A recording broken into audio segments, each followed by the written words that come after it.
Good morning, everybody! Happy Wednesday, August 9th, 2023. My name is Kevin Smith. Thank you guys so much for tuning into Loud Majority Live here at 8 a.m. on all the platforms, all over the place. We're on Twitter, Facebook, YouTube, Rumble. Let's go, baby. You guys know I've been talking about it for a while. I'm going to be bringing on some new people on the show. We're going to be having a little bit of fun, getting a bit of different opinions in here. So everyone, please welcome my friend, Mr. Paul Ingrassia. Paul, how's it going, brother? How's it going, Kevin? Thank you so much for inviting me on the early morning show. It's always fun being here with you at the Loud Majority Studio. At the crack of dawn. I'm so tired right now. Crack of dawn, No, I told you guys I'm going to be bringing on some new people coming over the next couple of weeks. We're going to have a little bit of fun. So obviously, for those of you who don't know, Paul Ingrassia, he's what would you call yourself? Deputy counsel to Andrew Tate? Yeah, I mean, law clerk for Joe McBride, who is representing the Tate brothers right now. Basically the biggest case right now in the world. Two biggest celebrity clients. They've been wrongfully defamed by a woman in Florida by the name of Emma Gabby, who is she's a real piece of work. A real winner. So, so we're helping him with that. And also, obviously, I do a lot of stuff for President Trump. I write a Substack that he really enjoys reading. And we're here.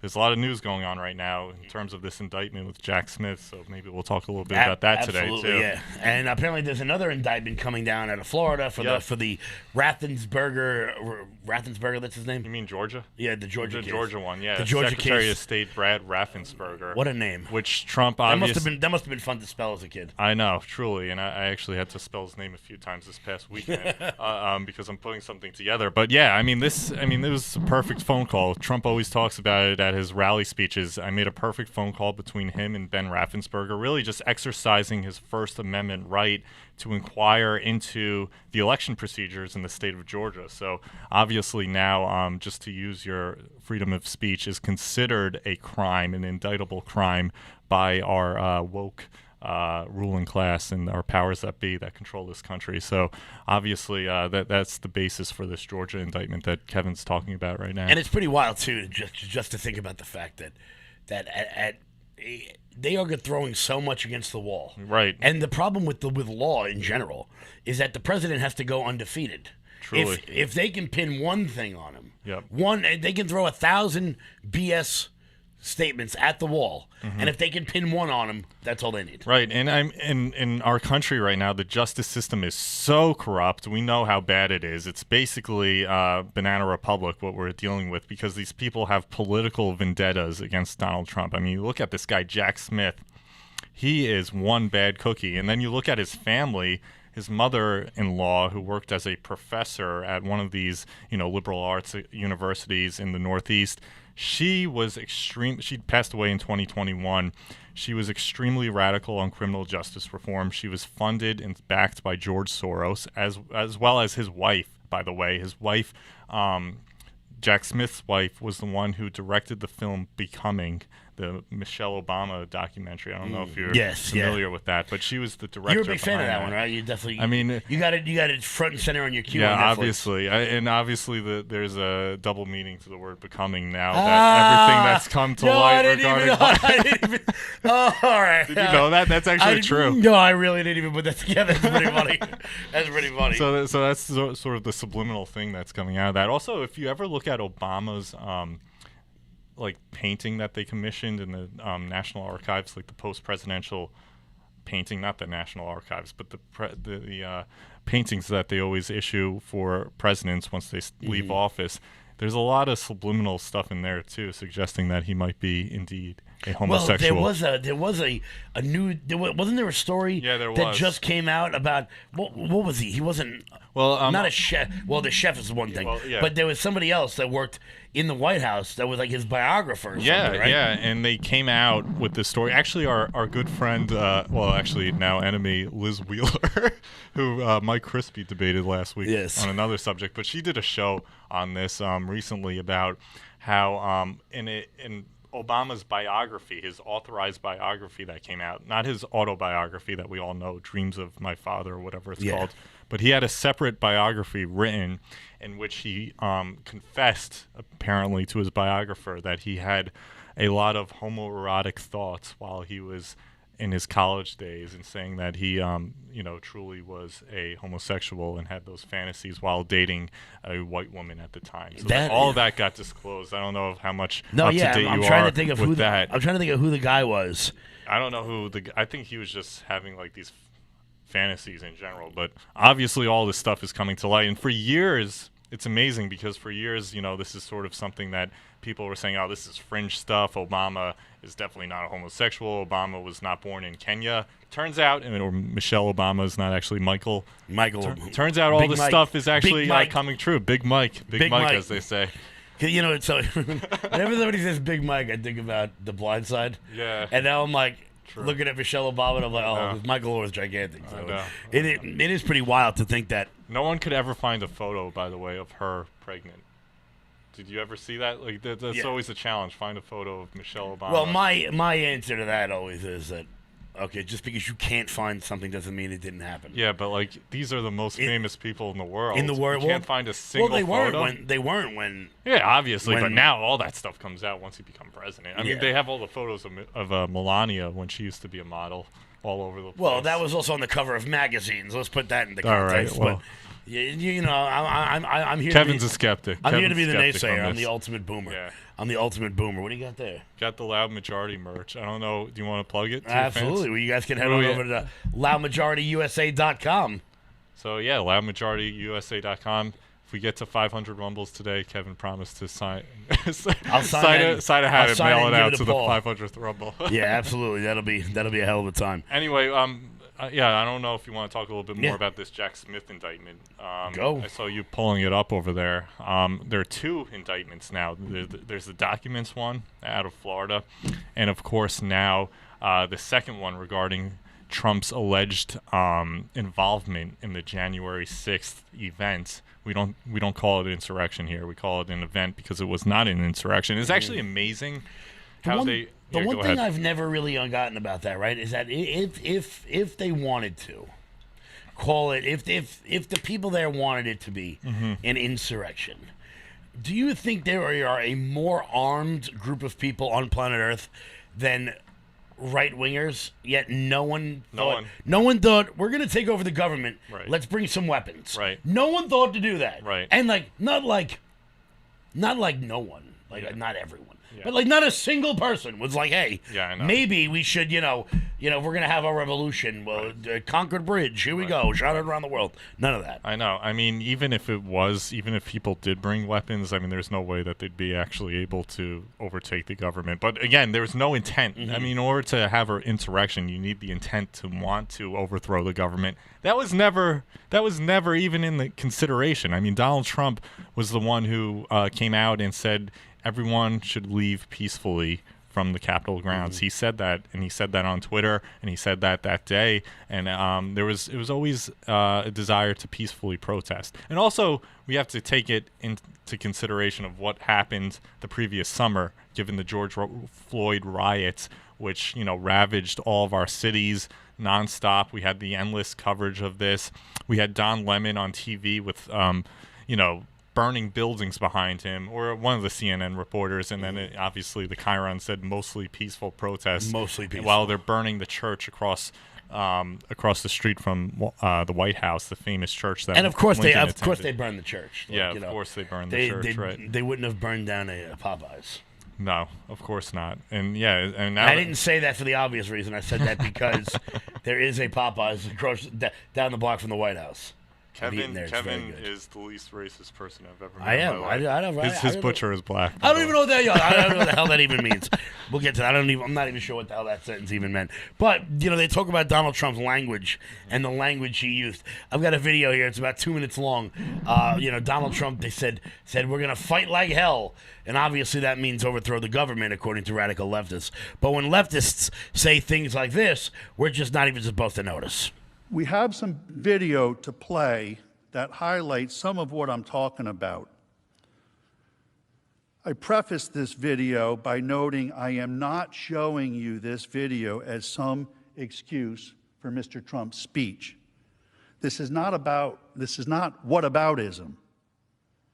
I am showing you this to make the point that all political speech must be protected. I just don't even know why there aren't uprisings all over the country. Maybe there will be. There needs to be unrest in the streets for as long as there's unrest in our lives. You got to be ready to throw a punch. You have to be ready to throw a punch. Donald Trump, I think you need to go back and punch him in the face. That I thought he should have punched him in the face. Feel like punching him. I'd like to take him behind the gym if I were in high school. If we were in high school, I'd take him behind the gym and beat the hell out of him. No, I wish we were in high school. I could take him behind the gym. I will go and take Trump out tonight. Take him out now. Okay. When was the last time an actor assassinated a president? They're still going to have to go out and put a bullet in Donald Trump. Show me where it says that protests are supposed to be polite and peaceful. And you push back on them, and you tell them they're not welcome anymore, anywhere. I have thought an awful lot about blowing up the White House. Please, get up in the face of some Congress people. People will do what they do. I want to tell you, Gorsuch, I want to tell you, Kavanaugh, you have released the whirlwind, and you will pay the price. We're going to go in there, we're going to impeach the Well, this is just a warning to you Trumpers. Be careful. Walk lightly. And for those of you who are soldiers, make them pay. If you had to be stuck in an elevator with either President Trump, Mike Pence, or Jeff Sessions, who would it be? Does one of us have to come out alive? So obviously, you know, if Democrats didn't have double standards, they wouldn't have any standards at all. And it is shocking to see how they can pin. And look, there is warlike language used in every facet of life, whether it's elections or sports or anything like that. And but this is what Democrats do. They think that their voters are stupid. And I think a lot of it is because a lot of times, unfortunately, they are. I mean, yeah, it's very true. Otherwise, they would not be voting for Democrats. But you know, Kamala Harris, she's so cringe. She's the worst. I mean, worst. like out of that whole thing, like just that, seeing her, like her laugh.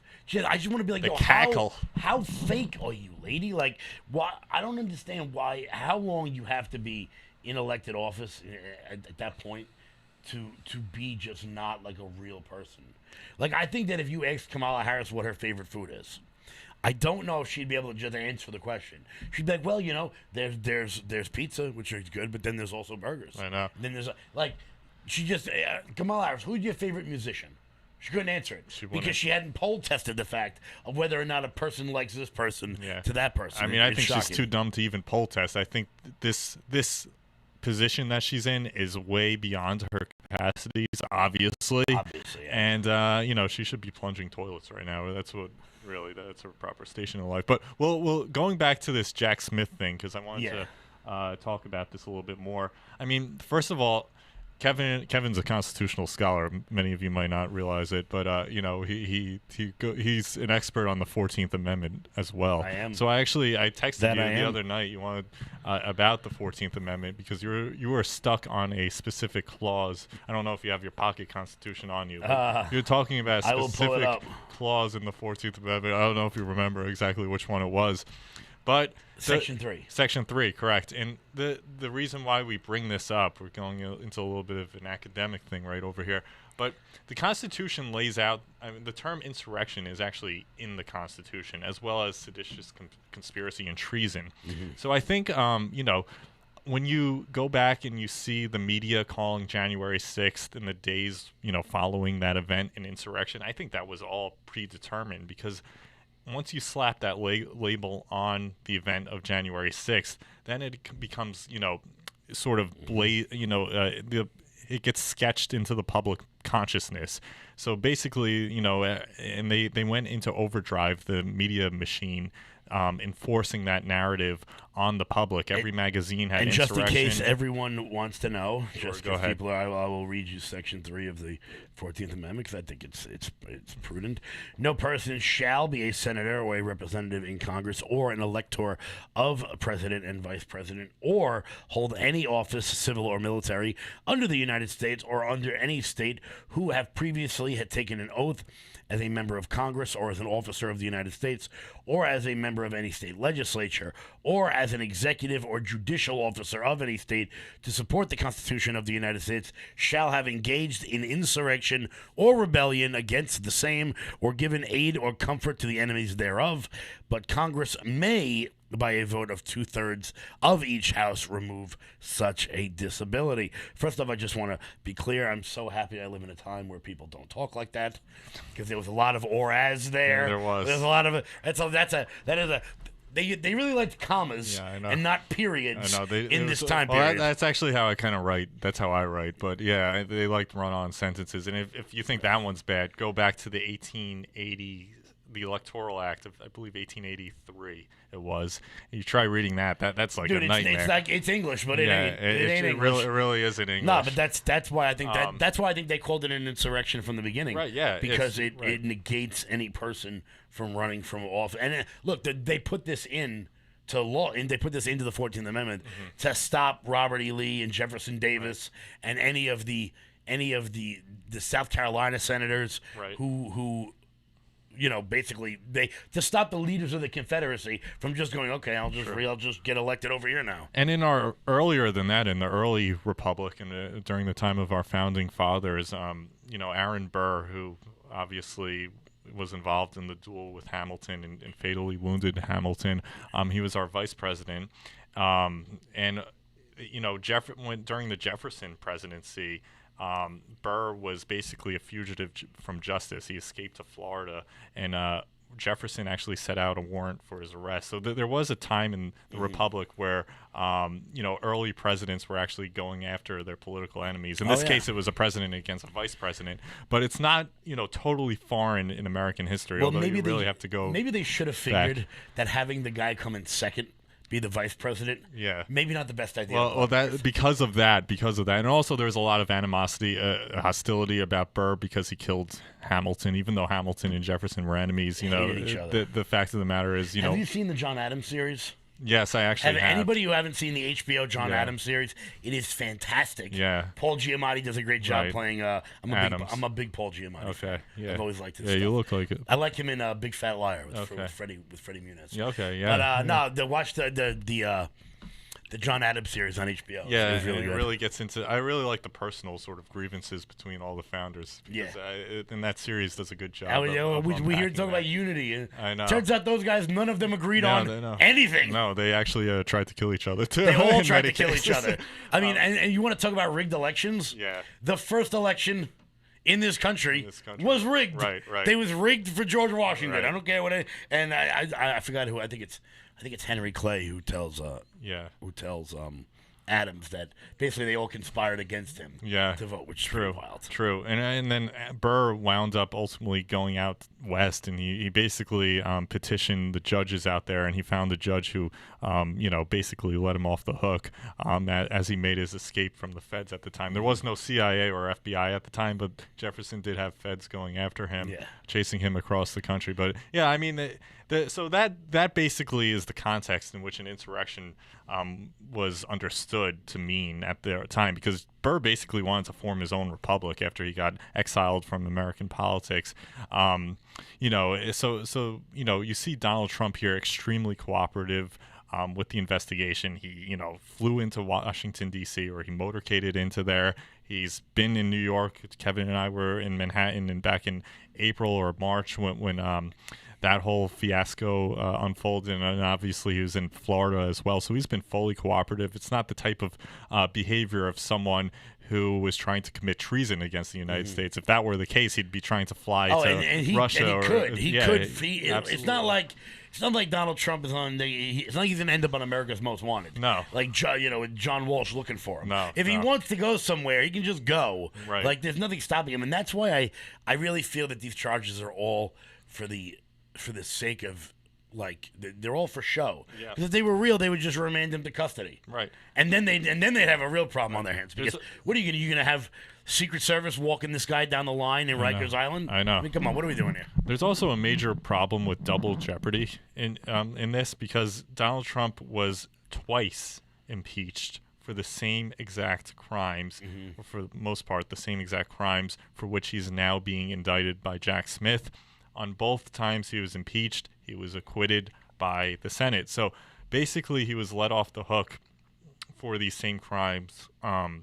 So the fact that Jack Smith is trying to yet again bring criminal charges against him, despite already being acquitted and having already exhausted the prosecutorial or constitutional process in the legal remedy for those alleged crimes, would basically stand as a violation of double jeopardy, which again is a violation of the Constitution. Well, that's the big thing about it, particularly this latest indictment.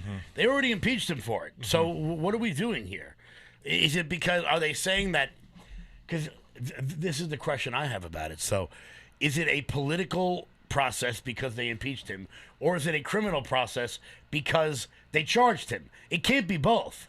Right. It can't be both. Yeah, well, I mean, he was, the Constitution has one remedy for presidents who are at one prosecutorial remedy, and he's all of the redress, the crime has been exonerated through the constitutional process, so you can't press charges again. So this would be a violation of double jeopardy. I see you now bringing up the Wikipedia page of his wife, Jack Smith's wife. She's Katie interesting. Chauvin. Yeah. She's like a documentarian, and then right. So a lot of people don't realize that Jack Smith and his wife, who was a filmmaker, who again directed the Michael Obama film Becoming, about the transition from Michelle to Michael, or from Michael to Michelle. But anyway, so they left the United States.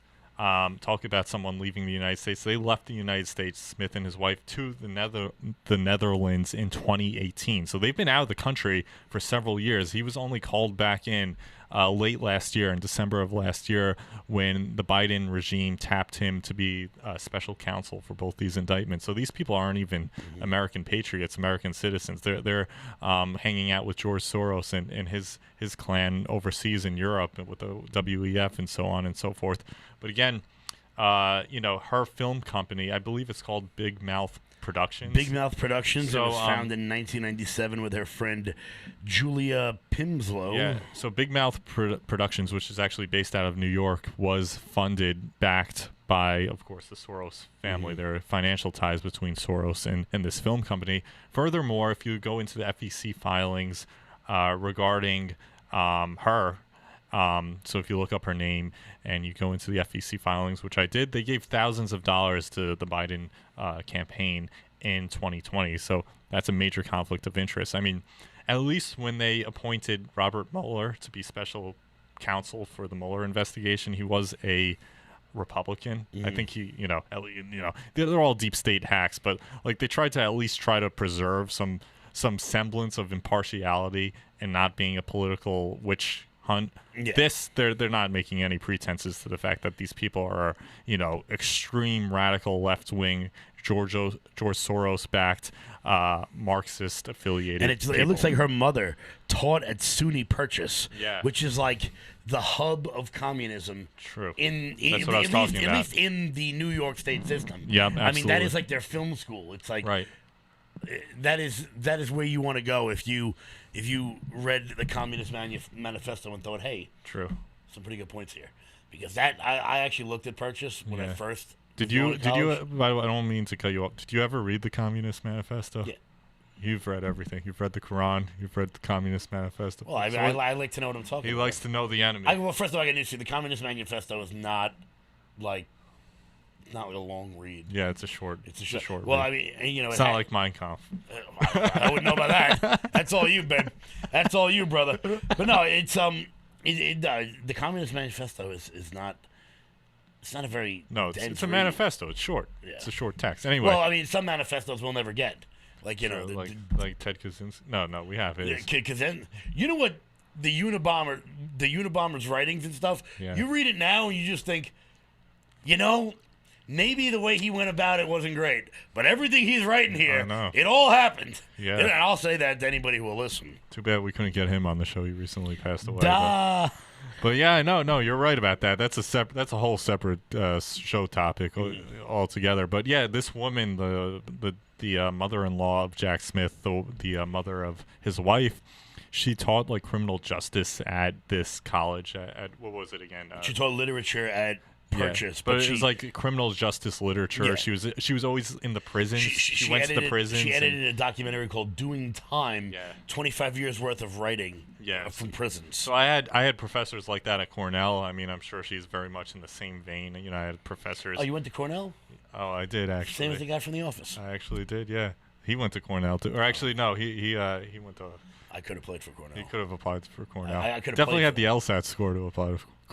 I'm brilliant, bro. Come on. He's 140 IQ. Many people don't know. By the way, let's get the rumbles up. I see a lot of the guys, hit that. Look a lot of the regulars in the chat. I'm liking that, guys. Hit that thumbs up button. Keep sharing the video out all over the place. If you're new to the channel, do hit the follow button so you don't miss out on anything we've got going on. I know on Facebook we added like a couple thousand over the last few days just from me posting hilarious boomer memes. I know. Which everyone seems to love. Everybody seems to love it.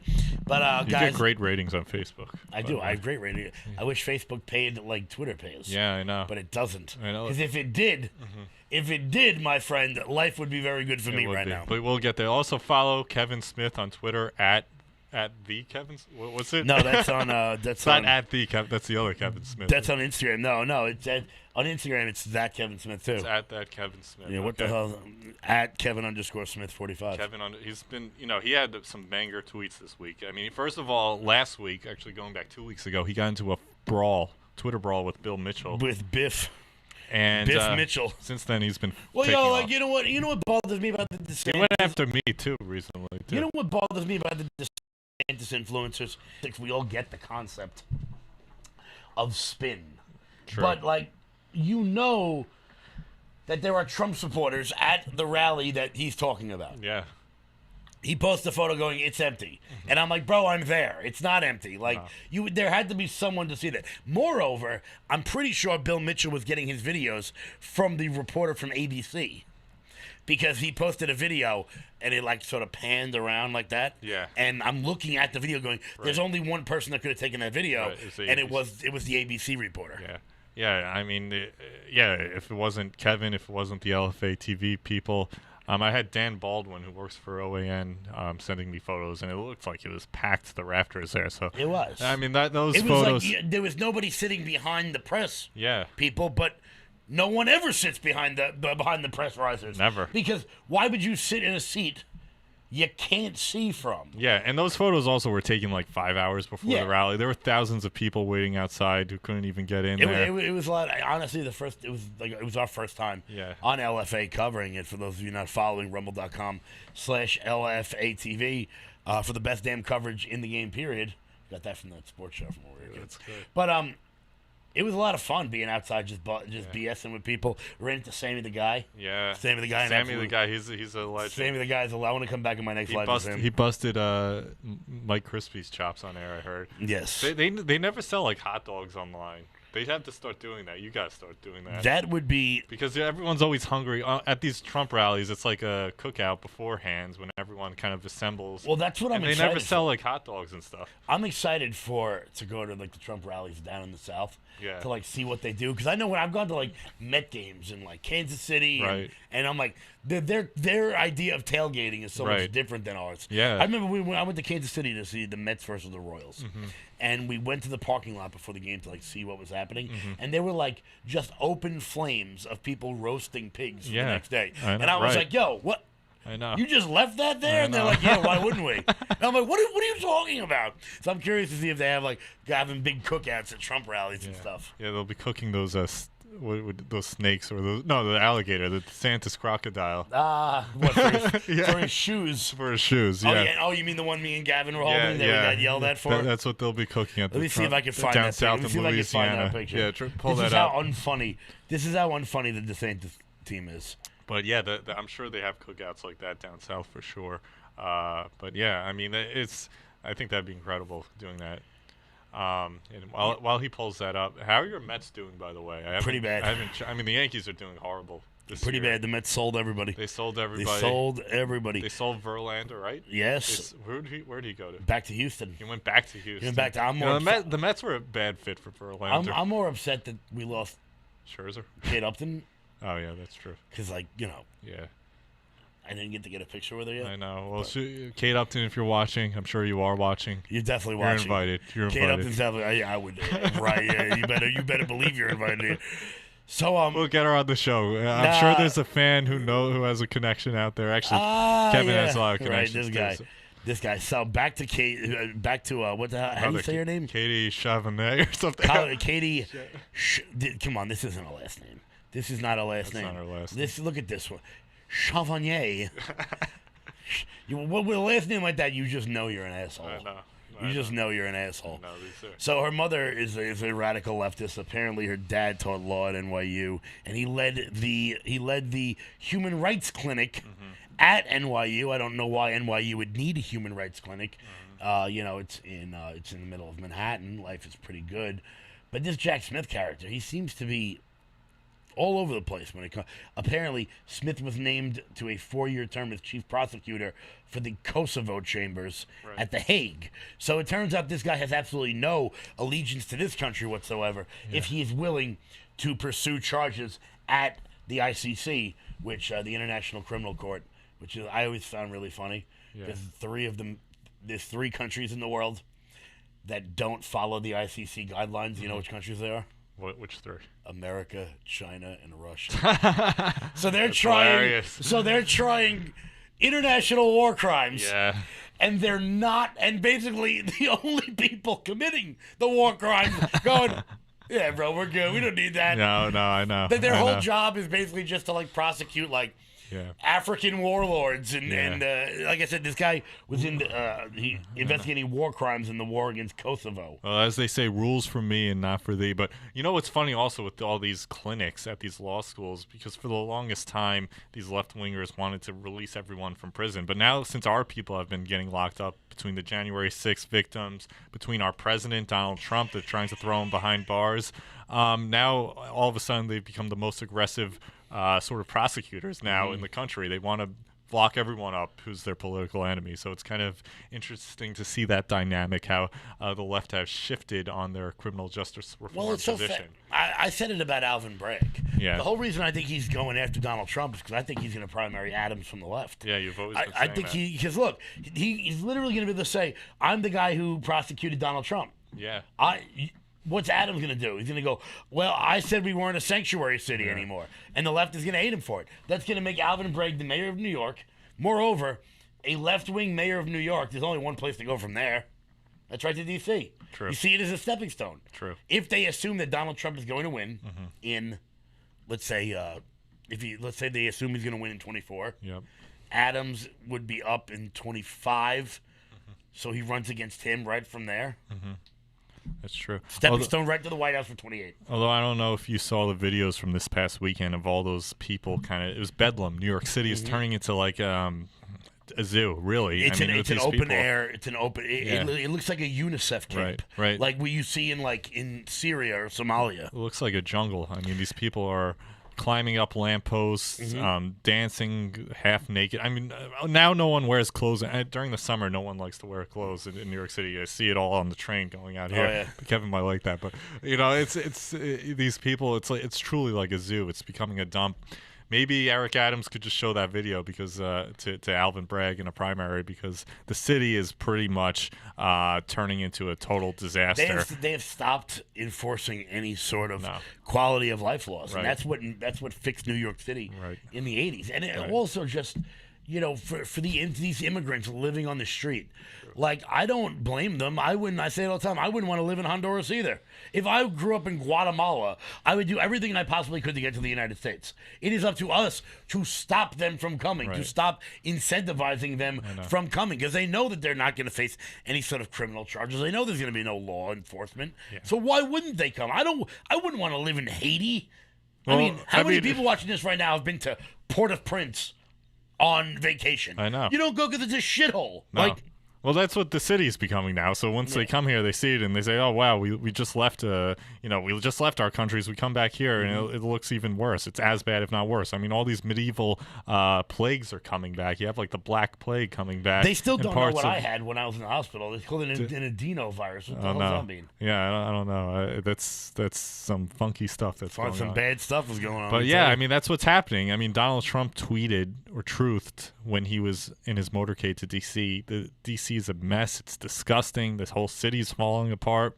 And this is what happens when cities are overrun by leftists. It looks no different than Haiti. It looks no different than El Salvador and Ecuador. And well, now El Salvador is actually doing good. Yeah, well, now they can say because they elected a savage president. Right, and that's what we need. I mean, at some point. It's also doing better because, you know what? A lot of their murderers are living here. They're living in Brentwood. They're living in Wyandanch. They're all MS-13 members. I mean, look, let's be honest. You can't go to Huntington Village at night. No. I'm sorry, you can't go to Huntington Station at night. No. I wouldn't go. I wouldn't up New York Avenue, up 110. I would never do that. For those of you on Long Island watching, I would never do that. They're savage. They're savages. They're ruthless. They're ruthless. They barbarians. cut people up in the street. Yeah, like, I mean, there's nowhere in hell that would be good enough for these people. No, not at all. Not at all. I mean. And but like we said, the biggest problem with these illegals coming to New York City is that eventually, when they run out of opportunities in New York City, what do? They get on the train and they come out to Long Island. They go up to Westchester. They go to North Jersey. And the fact of the matter is that too many people out here are living too good. Look, every year on Long Island, you get some story about some rich hedge fund manager on the Gold Coast who basically is running slave camps in his house. It happens every year. Every year there's one guy they catch who's got like 12 nannies that he pays $2 an hour for.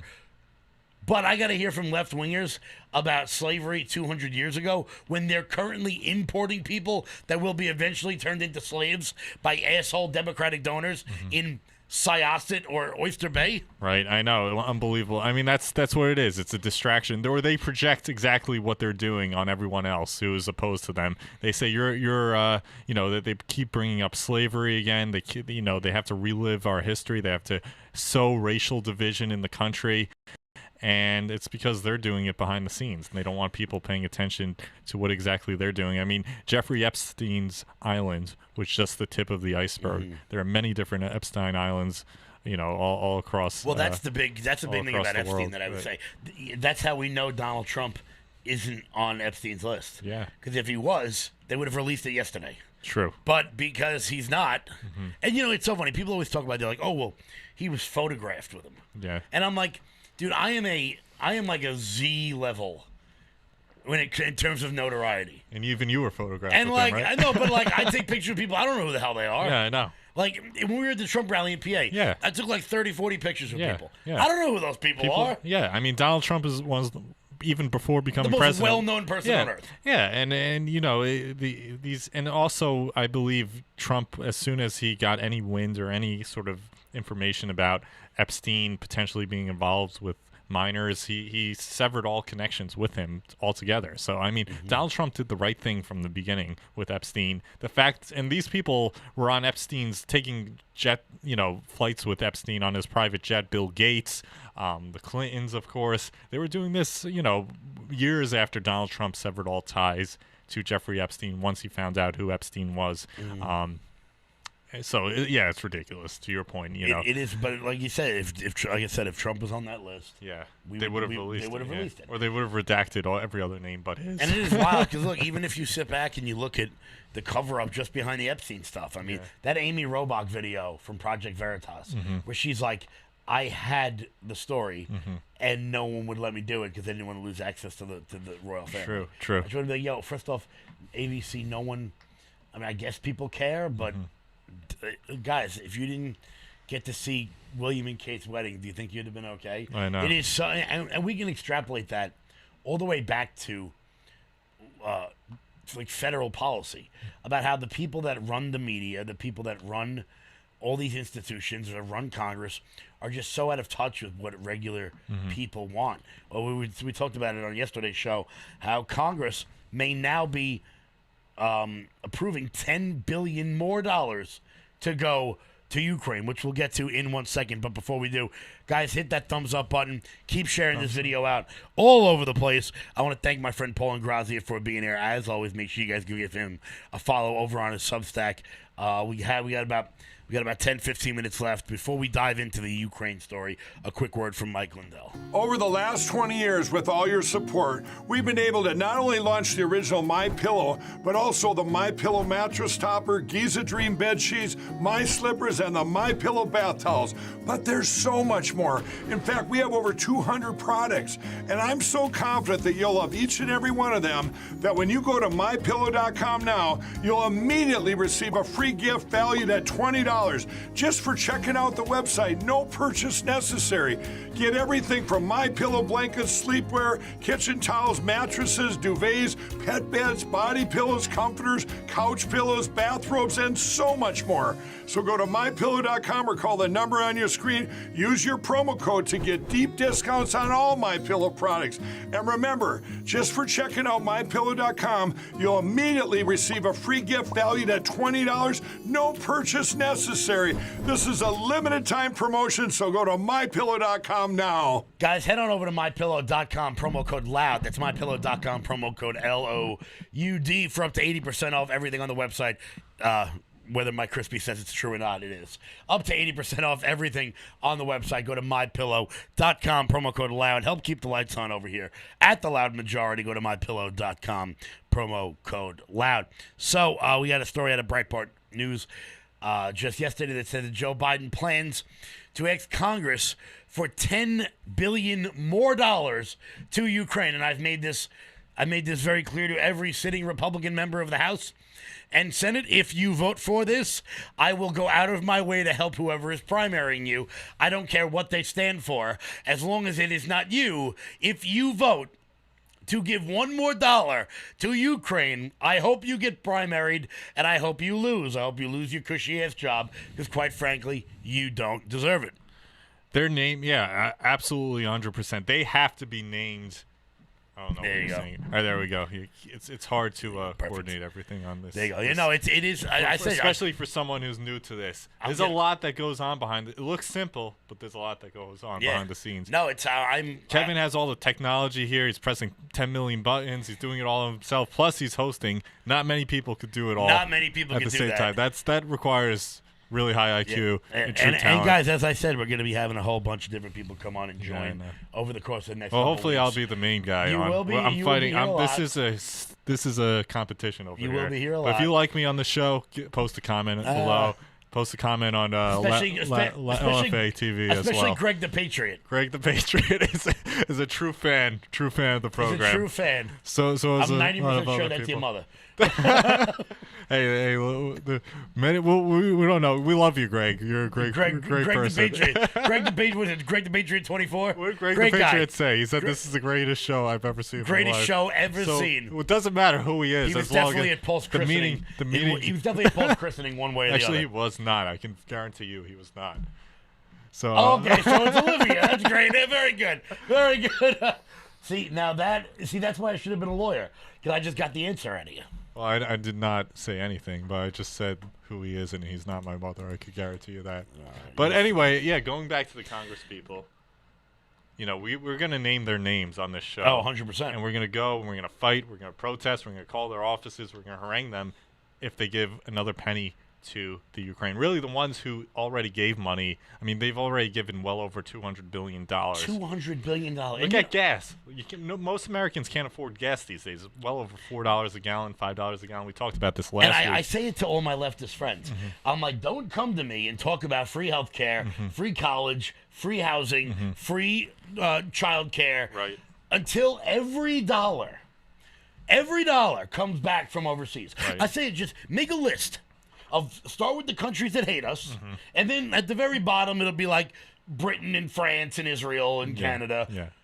Just go right down the list and just start taking all the money back. Like, The last ones can be our allies. I got no problem. You know, you want to help your friends, help your friends. However, the fact that, like, what are we getting for the $1.8 billion we give every year to Ethiopia? All that money, really, not only should you call your congressperson, everyone watching this show, I don't, Kevin, while I talk, pull up the link to how people could find out who their congressperson is and how to find their contact information. Call your congressperson and tell them not only should they not be sending a single dime over to the Ukraine, but also all that money, if they want to spend money on something on foreign policy, send it to the Mexico border. We have over 10 million people adding to our already unmanageable, uncontrollable, illegal crisis. Long Islanders know this better than anyone. You guys can just go to Google and type in "find my congressman." Yeah. This will pop up. You put in your zip code, and it will find your congressman. Yeah, so find your congressman. So let's just say you lived in where I currently am now. Let's just say you did that. Find my rep. Yeah, show them. Shocker! It won't be hard to figure out who this guy is. Yeah. Do they have their phone number on there? Make it easy, or email. Yep, it's right there at the bottom. Good. So give them a call. Don't be afraid. Call them. If they don't pick up, leave a message. Call them again. Keep calling them because they do respond to people who speak up. And really, you know, I will say this show does very well at doing that. That's good. They made up some baloney about me the other day. Nonsense. One of our News 12 reps decided to misquote me on purpose. And the audience, I got word from News 12 people that... They're tweeting about you, too. News 12? No, not News 12, that other person. Oh, yeah, rep... Yeah, from New York 3rd rep. Representing New York 3rd. At Crispy's studio. Yeah, because somebody took a terrible picture of me. Because they claimed that you were at the Miles Go. I wasn't even there. Kevin says he wasn't even there. I love getting accused of being at events I wasn't at. This whole studio was funded by Miles Go. Oh, yeah. I got news. That's a joke. That's a joke. It's a joke. I'm the poorest mother on Sesame Street. Okay, let's be honest here. This guy's wealthy. Don't kid you. No, I'm kidding. That's why I wear Loud Majority merch to galas. This stuff is beautiful, though. It is beautiful stuff. Boom! Look at that. You can pick that up at loudmajorityusa.com. Yeah. But I wanted to say something. When I was in D.C. a couple of weeks ago trying to raise some advocacy, some awareness on the Hill about the Tate brothers case, because no one in Congress knows even who the Tate brothers are since it's an old thing. He's telling me that we have 10 minutes left, but I'll keep this quick. I was the only one on the Hill actually knocking on doors, going into their offices, and discussing this issue with them. When I went into every single office and asked them, do you regularly see constituents who knock on your doors and try to spread awareness on certain issues? They said, no, you were the first one to ever do this. So it's so important. Your voices really can make a difference. Just one or two voices really can go a long way, especially on an issue like the Ukraine war. This money should be going to the Mexican border. We should be, droning the cartels. We should be using all troops on the ground there and taking apart that situation in Mexico. That's where our foreign policy resources and focus should be. Not on the Ukraine, not in the Middle East, not on Russia. I do find it interesting, too, that the anti-war left went immediately from we need to stop the endless wars, let's get out of Iraq and Afghanistan, to immediately, Ukraine, there's nothing to see here. I know. I don't know how I became a hippie on war. Truly. I'm peace and love, bro. I know, all of us I'm all about it now. But that's what I think. We'll spend the next 10 minutes on this because I think it's important that there is a difference between the concept of republicanism as we know it and this sort of new wave of populism that is coming up that is willing to say, hey, Mitch McConnell, you did great on judges, but there's a little bit more to the world than tax cuts and judges. It turns out that we ceded the education system. We gave away the colleges. And in turn, we gave away the institutions to these leftists while you were sitting there with the Federalist Society just bitching and moaning about wanting to be in National Review. I don't want to be in National Review. No. I'd rather be in the National Pulse. Raheem Kassam. Yeah, Raheem, good friend of the program. Was in New York the other day. But yeah, all these neocons are being forced out of the party, which is a good thing as a result of Donald Trump and the MAGA movement and the populist insurgency that we're seeing across the board, which is all good. I mean, this Israel First lobby, I don't know if we get into this, but that sort of stuff is becoming much more controversial within the grassroots. This idea that we're still stuck in the Cold War, that Russia is the greatest enemy, that Russia is still the Soviet Union and Putin is the embodiment of communism, which a lot of these older politicians still have in their heads. You know, thankfully, all that stuff is kind of going out the window as a result. Just this article from Newsday. Yeah. I'm going to pull it up on the screen so everyone can see it. Just the title of this. Trump challengers show that the GOP can be salvaged. Like, as if parties don't ebb and flow. As if they all just stay firm on the same thing for as long as possible. And Newsday, guys, do better. Newsday is really the worst of the They're worst. the worst. They're the worst of the worst. Luckily, there's actually a new one. A new publication. Publication coming out here on Long Island. It's called Long Island Daily News. Long Island Daily News. It's going to be coming out very soon. I'm super excited about it. Their editor is going to be he's going to be really handsome. But it's going to be good. Hey, you want to write for it, bro? You're a big writer. We'll see. We'll see how much they pay.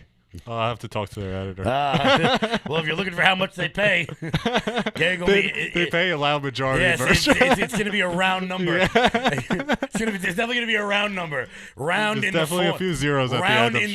There'll be plenty of zeros.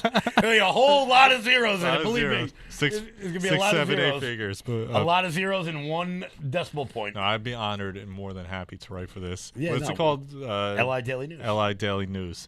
Sound like a news station. And I'm just kidding. I won't be the editor. Okay, well maybe you will eventually. No, I don't know. Kevin has great writing skills. I am fantastic. You should let me write on your Substack.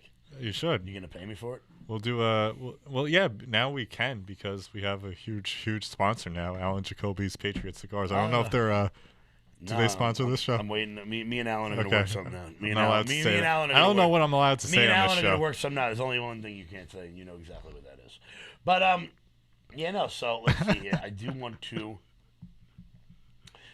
to thank Paul for coming in today. Thank you for the rumbles again too. Absolutely. We have all the regulars. We have Greg the Patriot in the chat. I'm in the chat a little bit. I know I've been talking a little. Greg the Patriot, the ultimate fan. I do want to thank Paul for coming in. As I said, guys, we're going to be having people coming in. All throughout, from all different walks of life. A few of my buddies that I grew up with are going to be coming in to do the show. Obviously, Cordy Williams is going to be here. As we get back into the school year, I know there's going to be a lot more local news. I know for the summer, I took off. A lot of you took off from paying attention to the news. But as we're clawing our way back in, we're going to be back Monday, Wednesday, and Friday here with all of your local stuff. So anybody who's watching who wants to come on the show. Please do shoot me an email over at liloudmajority@gmail.com. Yeah, and fans also comment who you want to see on Kevin's show. I mean, who ideally, who are your top 3 dream guests, Kevin? Dream guests? Yeah, for this show, sitting right here. Well, if we're going dream guests, I'm going to go with Christy Brinkley in 1985, Kate Upton, and Britney Spears. All right, so I think we could at least get Kate Upton on the show, given that he's a Mets fan. I think we definitely. Christy Brinkley in 1985 could be tough, but that would be I'm a tough. big fan of Vacation. It's my favorite movie. That's his favorite. He's a movie buff. This guy. I we have to do like a segment. We have to start like planning out segments like Kevin's movie selection. One of the guys that's going to be coming on the show is just as big a movie fan as I am. Who is that? He's like one of my oldest friends, a guy I grew up with. That's great. So that's going to be a good episode. Stay tuned for that one. It's going to be a lot of fun. Yeah. But I do want to thank Paul, obviously, for coming in. Paul, we're already done. Where can everybody follow you? So at Paul Ingrassia, PaulinGrassia. I'm on Twitter. I'm on Instagram. I'm even on Rumble, but also Substack. That's my main writing platform. So check that out. I'll also be on Tim Pool's podcast, the Timcast show, on Friday of this week live. So be sure to check that one out as well. Very good. We'll try to get Kevin on. Paul beat me to that show. I'm pretty pissed. Gonna have to talk to Lisa. I'm gonna have to talk to Lisa Reynolds about that. But guys, I want to thank everybody so much. Thank everybody so much for tuning in. On your way out the door, hit the like button. I'm so tired. Hit the thumbs up but button. It was worth coming out here early in the morning. I mean, this is the greatest show in the world, I think. So thank you so much, Kevin, for having me. Thank you for coming in. Guys, stay tuned, and I will see you guys back Friday morning. Until then, I'll see you at 1 p.m. on LFA TV. Until then, everybody, stay loud.